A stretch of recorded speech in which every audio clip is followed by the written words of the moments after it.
저는 고추 연구를 시작한 지 20년이 조금 못 됩니다.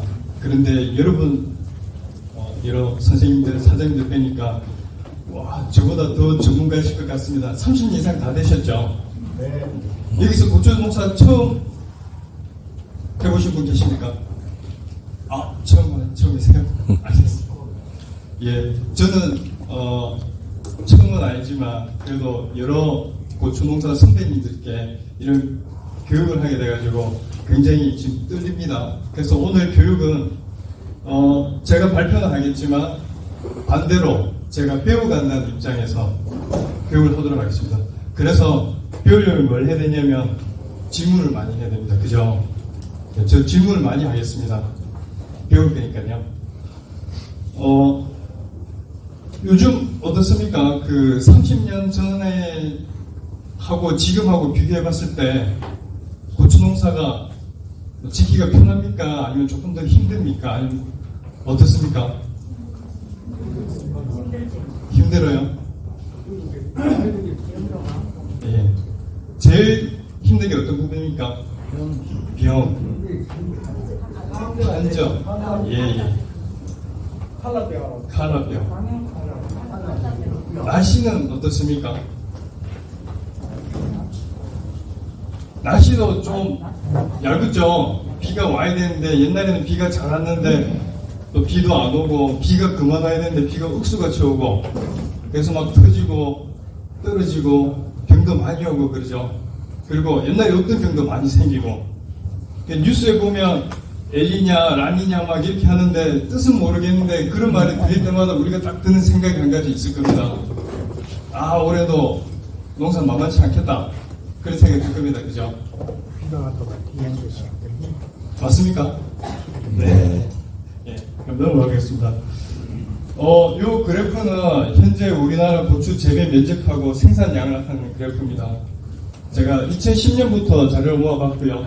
2024년도는 올해가 2024년도입니다. 이렇게 예상 면적을 나타내는 그래프입니다. 요 위에 실선은 단위 면적당 생산 수량을 나타내고요. 요 파란색은 면적을 나타냅니다. 10년 전에 우리는 고추가 전국에 약 4만 4천 헥타 이상이었어요. 근데 지금은 3만 헥타에서 더 내려왔습니다. 지금 2만 6천 헥타 정도 되어 있습니다. 단위미터 생산 수량을 보면 이렇게 왔다 갔다 하죠. 오락내리락 하죠. 그 중에서 이거 동그라미 친구 한번 보십시오.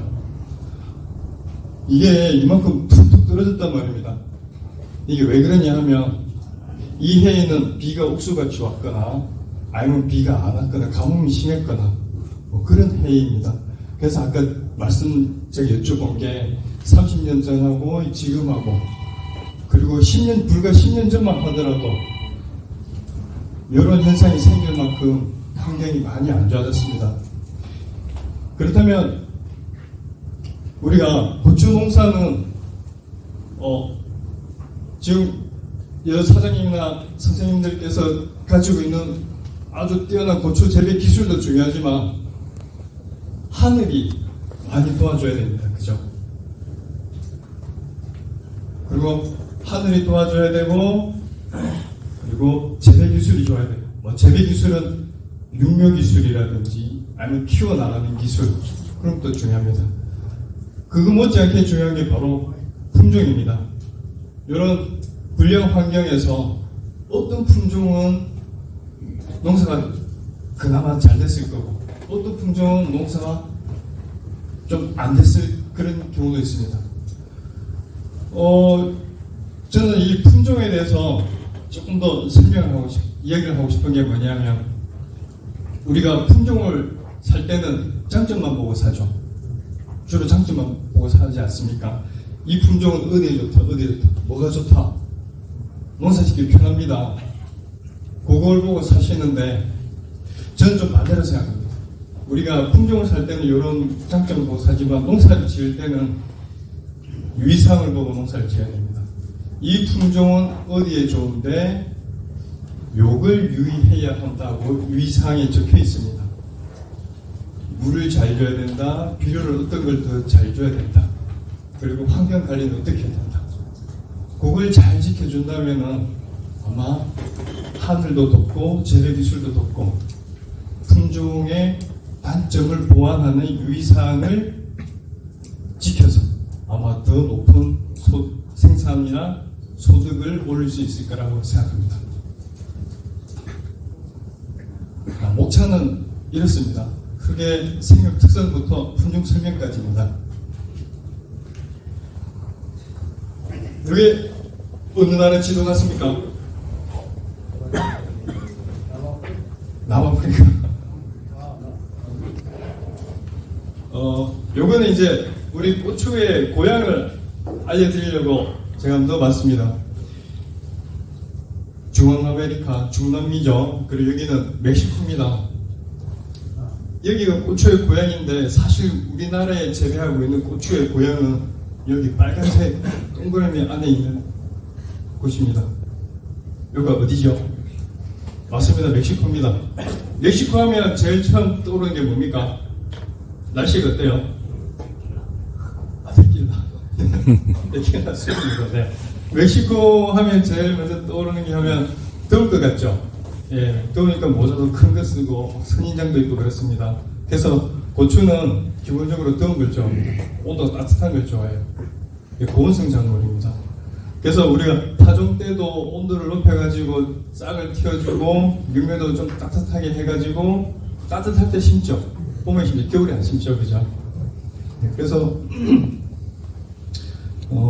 이런 따뜻한 걸 생각하신다 하면 우리가 뭐 고추의 고향이 따뜻하다는 걸 생각하면은 왜 이런 뭐 온도라든지 빛이라든지 이런 게 조금 없다는 건지 이해가 가실 겁니다. 워낙 이게 오랫동안 농사 지어 놓으시니까 제가 쉬운 거 기본적인 거는 그냥 넘어가고 필요한 부분만 제가 집중적으로 설명을 드리겠습니다. 대부분 다 오늘 금고추 재배하신, 풋고추 재배하신 분 계십니까? 예. 그래서 양해를 부탁드리겠습니다. 오늘 금고추 위주로 또 설명을 드리겠습니다. 혹시나 뭐 교육 끝나고 풋고추에 대한 설명이 설명이 필요하시면 개인적으로 요청하시면 제가 설명을 드리도록 하겠습니다. 고추는 크게 이제 금고추하고 풋고추로 나누죠. 아까 면장님께서 뭐 금고추는 조미 채소라고 하셨는데 또 풋고추는 우리가 날로 먹기 때문에 과채류입니다. 금고추부터 설명을 드리자면 요즘에 고추 말리실 때 양건 하시는 분 계세요? 다 하우스에 넣어가지고 말리세요? 아니요, 네. 다 이게 건조기에 넣고 말리시죠? 네. 아니면은 뭐 건조기에 반 말렸다가 다시 하우스에 넣는 반양근이 조금 있을 것 같고요. 네, 그렇듯이 고추는 이제 점점 육성도 화건에 맞게 그리고 이런 건조 방법에 맞게 개량되었고요.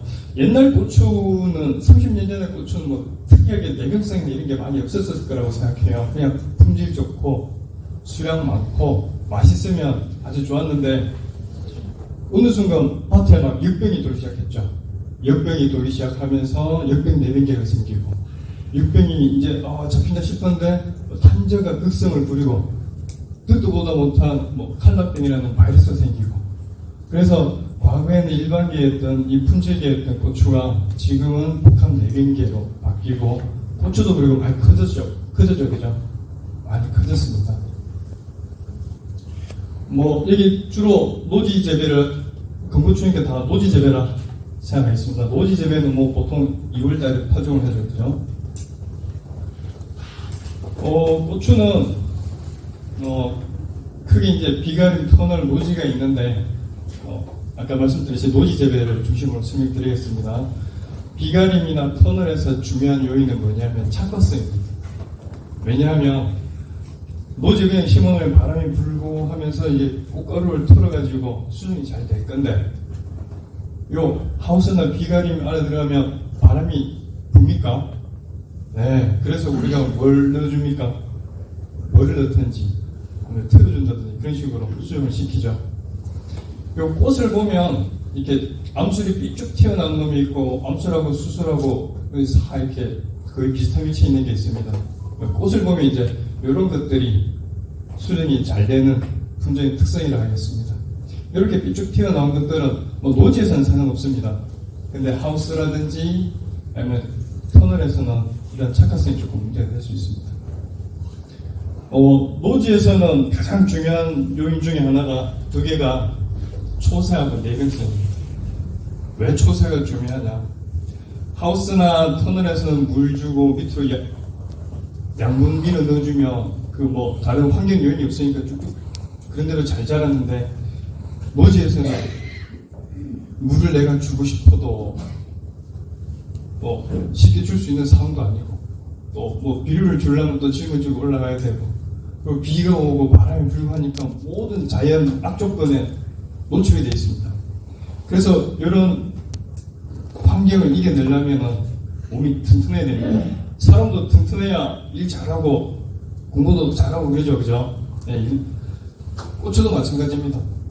그래서 힘이 좋아야 작물이 강건해야 이렇게 뭐 고추를 달아도 잘 달고 그렇습니다. 그 다음 중요한 것이 내병성입니다. 아무리 고추를 잘 달고 고추가 튼튼해도 한저가 와버리면 한 방에 나가 떨어져 버리고 그다음에 바이러스가 오면 잘 자라다가 오그라지고 그러죠. 그래서 노지 재배에서는 가장 중요한 부분이 초세와 내병성입니다. 여기 계신 분들 이번에 고추 파종하실 때 다 내병계들로 다 파종하셨죠? 네, 맞습니다. 자, 이런 것들이 이제 하우스에 나오는 주요 병들이고요. 나중에 병은 한 번 더 말씀드리겠습니다. 예, 요건 이제 터널 재배입니다. 옛날에는 이렇게 비닐에다가 했는데 근래에 이렇게 90%를 많이 사용하시더라고요. 장단점은 있습니다.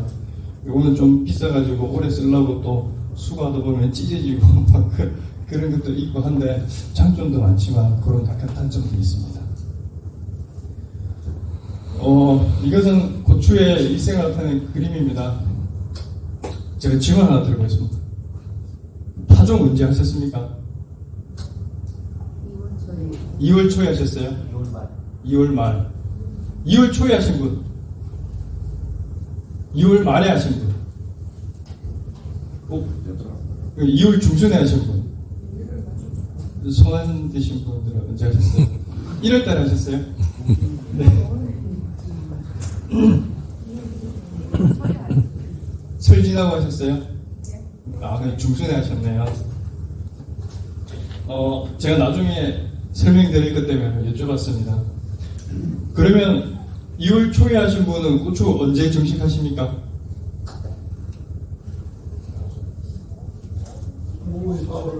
4월 말, 5월 초. 와, 그럼 유효를 상당히 오래 하시네요. 3월, 4월, 60일. 거의 90일 이상 하시네요. 90일, 100일 하시고. 말에 하신 분은 약 70일에서 75일 정도 하시겠네요. 그러면. 제가 말씀드리려고 하는 건 661을 말씀드리려고 할 건데, 나중에 나오니까 그 부분에 대해서 다시 설명드리겠습니다. 고추는 이제 우리가 2월 상순이나 중순에 파종을 해가지고 육묘를 잘 합니다. 이제 고추는 이때부터 마라톤 시작하는 겁니다. 그래서 마라톤 하려면 막 연습을 하는데 이 육묘기가 이제 몸을 만드는 과정이라고 생각하면 되겠습니다. 그리고 몸을 만들어서 밭에 나갑니다. 뭐 4월 하순이나 5월 상순에 심어가지고 이제 쭉 재배 관리, 양분도 주고 또 약도 쳐주고 하면서 수확을 하고 이렇게 10월 달이나 뭐 빠르면 9월 말에도 이렇게 철거를 합니다. 이게 일생입니다. 파종을 하실 때 여기 계신 분들 다 이렇게 전기 원상 쓰시죠?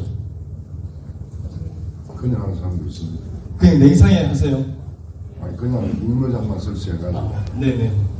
밑에 그 집하고 이런 가루로 부직부직 그냥 거기서 보통 그럼 그렇게 하시면 파종해서 바로 하는 데는 얼마 정도, 며칠이나 돼요? 한 일주일 정도 늦더라고요. 일주일 늦어요? 예. 그럼 다른 사람보다 일주일 늦다는 뜻인가요? 예. 그럼 한 15일이나 20일 요 사이에 발화가 됩니까? 예. 그 보니까 그 앞에 한 사람들 설 전에 파종한 사람들 설 한 며칠 전에 파종한 사람들보다 조금 한 일주일 뒤에 했거든요. 네. 근데 그 사람들 이종하고 내가 한 일주일 있다가 이종을 했거든요. 알겠습니다. 그럼 여기 계신 사장님 외에 그 다른 분들도 이렇게 그냥 일반 상에다가 하십니까? 아니면 정기 원상에 하십니까? 다른 분들은 정기하더라고요. 다 정기하시죠. 네. 아까 말씀드렸듯이 고추는 따뜻한 곳이 고향이어가지고 그 발화하기 위해서는 온도도 조금 높아야 됩니다. 근데 아무래도 이렇게 짚을 깔고 옛날식 냉상에서 하시다 보면 발화를 하는데 시간이 많이 걸릴 수밖에 없죠. 자, 이렇게 전열 온상이나 아니면은 이렇게 냉상에서 발화를 시켜가지고 발화를 시키고 그 다음에 어느 정도 시간이 지나서 가식을 하게 되는데 가식상을 혹시 전기 온상 쓰시는 분 계십니까? 그냥 가식은 냉상에 그냥 비닐 쳐놓고 하시죠. 예. 턴을 안에 하는데 제가 여기서 하나 또 여쭤볼 게 있습니다. 가식하고 나면 이식하고 나면 고추가 고개를 한 며칠 숙이고 있죠. 좀 힘이 없죠. 한 며칠 정도 힘이 없습니까? 한 3, 4일. 3, 4일. 네. 자, 여기는 날씨가 따뜻한 거 봅니다. 요 사진을 보면 고추 색깔이 어떻습니까? 이 앞부분하고 이 뒤하고 비교해보면 약간 노리끼리하죠? 네. 이게 왜 그러냐면 여러 가지 이유가 있는데 첫 번째 이유가 추워서 그렇습니다. 우리가 고추는 따뜻한 걸 좋아하는데 우리가 이렇게 가식을 하는 게 설 지나고 가식을 하신 분은 조금 나을 거고 2월 말에 가식하신 분은 조금 더 나을 거고 파종하신 분은 조금 더 나을 거고요. 대신에 2월 초에 파종하신 분들은 조금 이렇게 노랑한 것이 걱정이 됩니다. 왜냐하면 2월 달에 춥죠. 추운데 냉상에다가 이렇게 이식을 해서 고추를 넣어 놓으면 지온이 안 맞춰져요. 지온이 안 맞춰주면 고추가 뿌리를 잘 뻗어나가겠습니까? 네, 뻗어나가기 힘듭니다. 그래서 이 안에, 포트 안에 뿌리가 제대로 잘 안 감기거나 감긴 게 시간이 너무 많이 걸립니다. 그러면 어떻게 해야 되냐 하면 우리가 지온을 억지로 올려줘야 되는데 뭐 전열상도 안 까셨으니까 담요하고 비닐을 벗길 때 담요를 먼저 벗기고 비닐을 조금 더 늦게 햇빛을 좀 받아서 안에 온도를 높여가지고 벗기시고 그 다음에 담요하고 비닐을 덮을 때 반대로 비닐을 조금 더 빨리 덮어가지고 온도를 올린 다음에 담요를 덮으면 안에 온도가 갇히면서 지온이 그나마 조금 더 유지가 됩니다. 그리고 반드시 주의하셔야 될 게 뭐냐면 가식하실 때 맑은 날에 날씨가 좋을 때 해주십시오. 그거 왜 그렇습니까? 더운 걸 좋아하는 네? 뜨거운 걸 좋아하는 고추가. 그것도 맞는 말입니다. 날이 흐린 날에 가식하면 날이 어때요? 선선하죠? 특히나 2월 달에 하면 어떻습니까? 춥죠? 그러면 하우스나 안에 땅의 온도가 올라가겠습니까? 안 올라가겠죠? 날씨가 좋은 날에 하면은 하우스 안에 빛을 많이 받아가지고 하우스 안에 땅도 어느 정도 데워져 있습니다. 그렇기 때문에 맑은 날, 좋은 날을 골라가지고 가식을 하시고요. 만약에 내가 전열 온상이 설치되어 있다, 나 거기 이제 고추 가식하고 윤멸을 한다 그러면 흐린 날도 상관없습니다. 자, 요렇게 이제 가식을 했는데 추워가지고 그 뿌리가 잘 형성이 안 되니까 이렇게 노랗게 됩니다. 양분을 제대로 많이 흡수를 못해요. 그리고 또 우리가 물을 줄 때 물을 듬뿍 줘버리면 상토에 있는 양분이 물이랑 같이 쓸려 내려갑니다. 용탈이라 하죠. 쉽게 내려가는데 그렇게 되면 우리가 어떻게 해야 됩니까? 이렇게 잎이 노랑노랑하게 되면 어떻게 해야 돼요? 맞습니다. 영양제 쳐야 되죠. 영양제는 어떤 영양제 칩니까? 농약방 가가지고 잎이 노래졌는데 영양제 하나 주이소 하면 그거 받아서 치십니까? 예, 그러면 됩니다. 제일 쉽습니다. 그런데,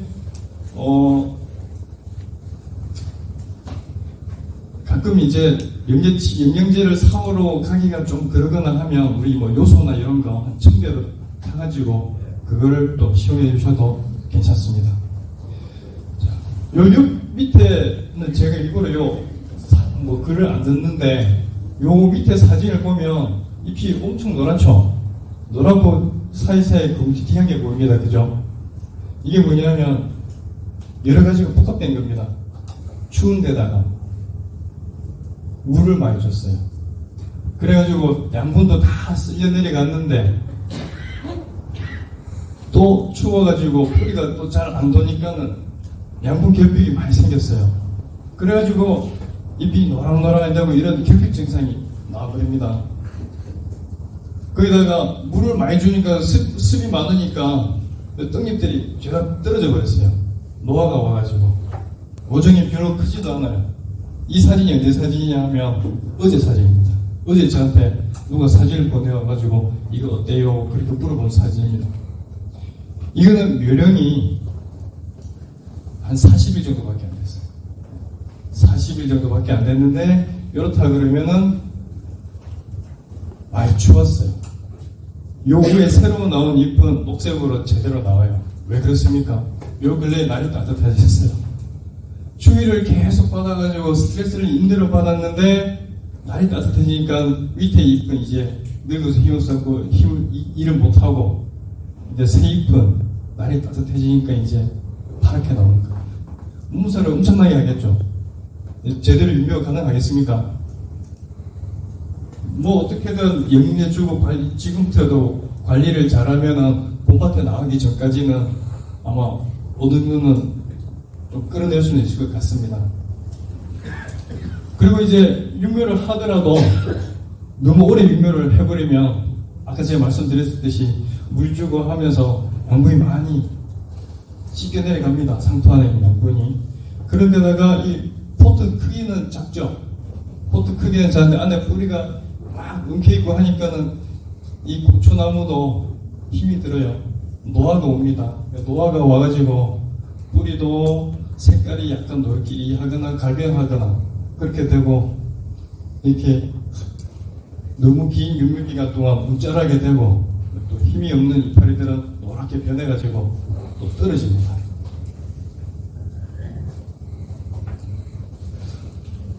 잠깐만요. 네. 우리 아까님 좀 전에 네.